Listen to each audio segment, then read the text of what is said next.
rencana ke sini pas liburan atau seperti apa Mbak? Ada aja pas liburan sini kalian mampir. Kesannya gimana setelah bertemu dengan foto di sini?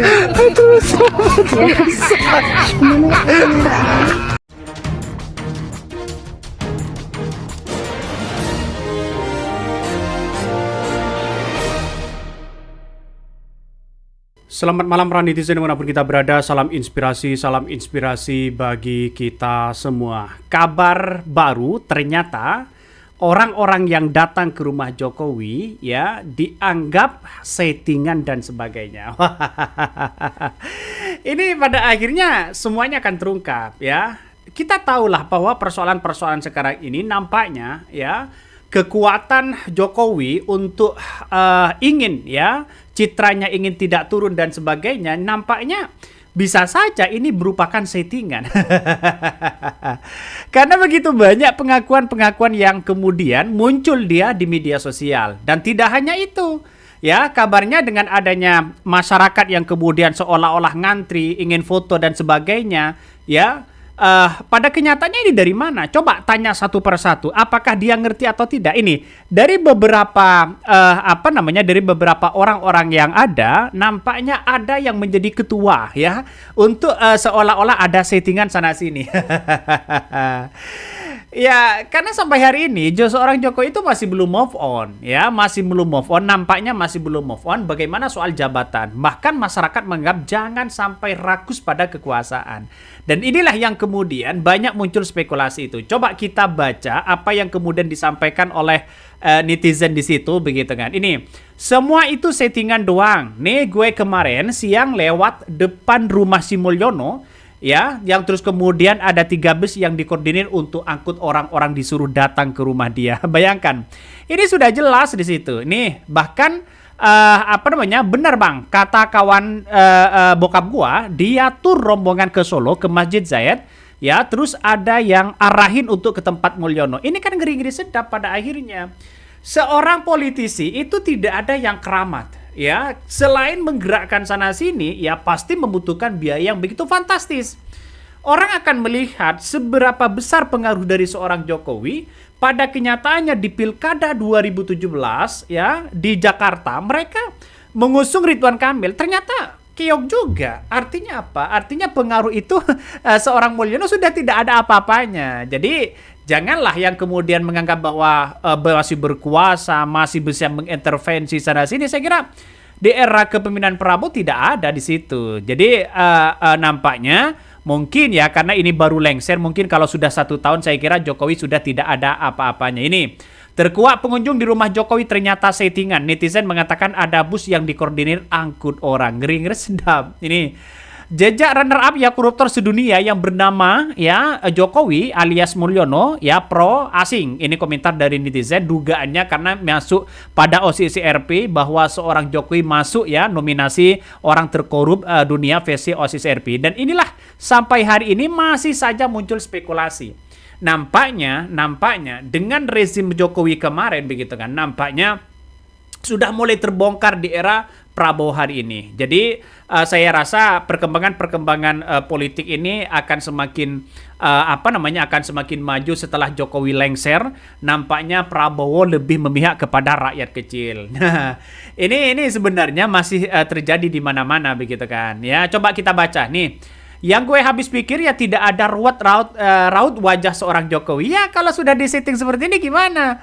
Ini datang dari mana coba ya? Kemana dulu sejak 2 periode? Kenapa tidak datang ke rumah Jokowi, ke istana dan sebagainya? Nampaknya seperti itu sejak awal tahun 2019 sampai 2000 kemarin begitu kan ya. Seorang Jokowi sering ya para pemuja-pemujanya di situ seolah-olah Jokowi masih punya dampak positif. Padahal sudah tidak ada di situ. Bayangkan yang namanya mantan presiden itu di mana-mana begitu kan. Di negara manapun dia hanya menjaga marwahnya. Tidak lagi kemudian ya cawe-cawe punya intervensi sana sini. Saya kira tidak bisa. Karena apa? Karena walaupun Gibran menjadi wakilnya, saya kira juga tidak berkutik begitu, dalam artian tidak bisa sepenuhnya dipasarkan kepada wakil presiden.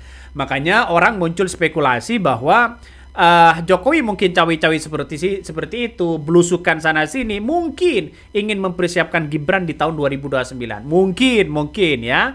Jadi saya rasa perkembangan politik ini kan semakin masif ya. Nampaknya walaupun terkesan ada matahari kembar, tapi pada kenyataannya ya di balik ini semua kan bagian dari bumbu-bumbu politik untuk bagaimana ya seorang Jokowi ini bisa berkiprah. Dibilangnya seperti itu. Padahal rakyat sudah tidak begitu percaya lagi terhadap Jokowi ini. Ngapain pakai berhenti segala? Hampir setiap hari lewat sana jadi tahu baru sebulan ini fenomena itu terjadi. Sebelumnya sih adem ayem tempat itu nggak ada kehebohan konten seperti ini. Ya bisa saja dibuat-buat, bisa saja ada settingan dan sebagainya. Pakai logika aja, ngapain orang pada datang cuma 5-10 menit terus balik lagi? Mau ngambil karohmanya gitu. Makanya yang saya katakan tadi bahwa yang namanya politisi tidak ada yang keramat. Yang keramat di situ adalah justru orang para habaib, ulama dan sebagainya. Mungkin itu begitu kan karomahnya ya. Jadi saya kira pakai logika yang mendasar saja, pakai logika yang jernih saja. Di mana-mana yang saya amati begitu sebagai mantan presiden, baik di negara Amerika, siapapun begitu kan, dia hanya menjaga marwahnya. Tidak mau lagi kemudian belusukan ke jalan, ya masuk gorong-gorong, survei ini, survei itu. Apalagi kunker di situ. Ini kan nampaknya seolah-olah mau dibuat-buat. Ya, oke lah, tidak ada masalah. Siapa yang percaya? Jadi kalau hanya segelintir orang, 100 orang datang ke rumah Jokowi, kan masih ada ratusan orang yang kemudian tidak percaya terhadap Jokowi. Lama-kelamaan juga muak sendiri begitu. Coba kita baca dalam beberapa beritanya ya. Ini beritanya, pengunjung di rumah ya Jokowi diduga settingan. Warganet mengatakan ada bus yang dikoordinir angkut orang. Ya benar nggak seperti itu? Mari kita baca.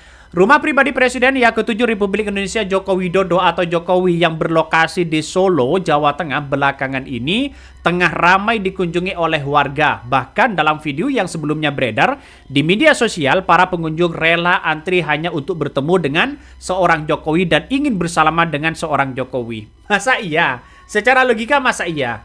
Coba kita bayangkan, seorang Jokowi mengapa sampai hari ini masih belum saja keliling ke kampus-kampus untuk bagaimana memberikan wawasan dan gagasan kepada mahasiswa, kepada mahasiswi, kepada anak-anak muda. Seharusnya kan seperti itu. Coba tirulah Anies Baswedan, walaupun tidak menjadi presiden, dianggap pengangguran, tapi mereka punya gagasan secara permanen untuk mencerdaskan bangsa kita, untuk mencerdaskan anak bangsa. Seperti Prabowo berkunjung ke negara lain, dia menyempatkan membeli buku sampai 95 buku.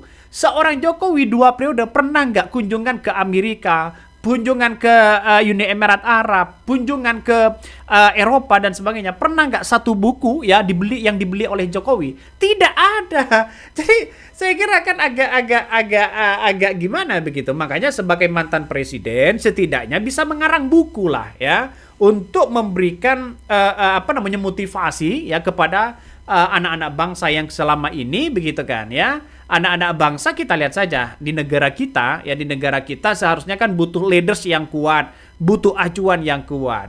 Jadi coba pemimpin-pemimpin dulu, mengapa Soekarno begitu kan ya, dia tetap dibicarakan sampai hari ini karena dia tidak lupa mengarang buku-buku mereka. Sehingga bukunya semakin dibaca, semakin orang tertarik begitu kan. Jadi tidak hanya dikenal sebagai presiden, ya, tidak hanya dikenal sebagai orang yang punya leadership yang kuat, tapi juga dikenal sebagai kutu buku. Jadi ini bisa dipersepsikan. Coba Prabowo bukunya banyak, karangannya banyak, gagasannya permanen. Mau diundang ke kampus mereka bisa, mau diundang di petani bisa, mau diundang di dunia akademisi bisa, mau diundang di diplomasi internasional juga bisa. Seorang Jokowi, orang masih bertanya seperti apa gagasannya, bisa nggak ya diundang oleh misalnya ada beberapa kampus yang mengundang, apakah mereka akan memberikan wawasan itu? Dan itu yang kita lihat. Makanya di era demokrasi modern ya, orang sudah tidak begitu percaya lagi terhadap orang-orang yang kemudian hanya pencitraan, masuk gorong-gorong begitu kan. Sudah tidak begitu laku. Ya coba Anies Baswedan sampai sekarang masih laku. Coba Mahfud MD, begitu walaupun sebagai ex dari mantan calon presiden, tapi sampai sekarang tetap dibicarakan Mahfud MD karena sosoknya mereka punya mentalitas, punya gagasan yang permanen. Sehingga apa? Sehingga orang masih membutuhkan seorang Jokowi, seorang Prabowo, seorang Mahfud MD di situ. Tapi kalau Jokowi ini gimana? Ini pada akhirnya ngeri-ngeri sedap, ya. Oke, mungkin itu yang kami sampaikan ya. Tonton terus channel Honda Podcast Rakyat ini, jangan lupa di subscribe.